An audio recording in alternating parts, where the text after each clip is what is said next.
এখন আমরা তাপগতিবিদ্যা অধ্যায়ের ১-এর খ ৩ নম্বর প্রশ্নটি সমাধান করব।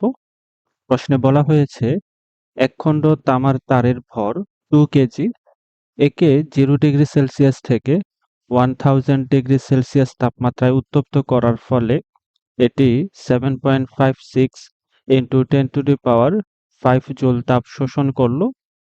আয়তনের পরিবর্তন উপেক্ষণীয় হলে তামার অভ্যন্তরীণ শক্তি বের করো। তাপগতিবিদ্যা অধ্যায়ের প্রথম সূত্র রিলেটেড প্রশ্ন এটি।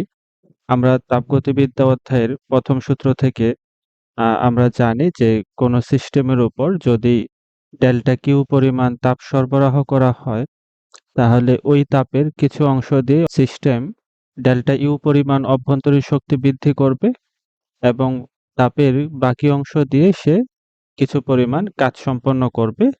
এরপর delta Q equal delta U এবং ডেল্টা ডব্লু সম্পন্ন কাজকে আমরা পি ইন্টু ডেল্টা ভি আকারে লিখতে পারি। এবার আমরা সবার মান বসিয়ে দেব এখানে। ডেল্টা কিউ হচ্ছে সরবরাহকৃত তাপ কিংবা এখানে শোষিত তাপ। তাহলে প্রশ্নে বলা ছিল system 7.56 into 10 to the power 5 joule তাপ শোষণ করে। আমরা ডেল্টা কিউ এর স্থানে এই ভ্যালুটি বসিয়ে দেব। এরপর ডেল্টা ইউ হচ্ছে অভ্যন্তরীণ শক্তি বৃদ্ধির পরিমাণ, এটি আমাদেরকে বের করতে হবে। এবং পি ডেল্টা ভি, পি হচ্ছে চাপের পরিমাণ এবং ডেল্টা ভি হচ্ছে আয়তন বৃদ্ধির পরিমাণ বা আয়তন পরিবর্তন। এখানে আমাদের বলা হয়েছিল আয়তনের পরিবর্তন উপেক্ষণীয়, তাহলে আমরা আয়তনের পরিবর্তনকে 0 ধরতে পারি।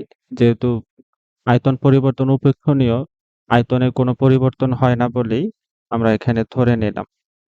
তাহলে 0 এর সাথে পি গুণ করলে 0 হয়ে যাবে। আমরা অভ্যন্তরীণ শক্তির পরিমাণ পাচ্ছি 7.56 into 10 to the power 5 joule. তো এই হচ্ছে আমাদের অভ্যন্তরীণ শক্তির বৃদ্ধির পরিমাণ।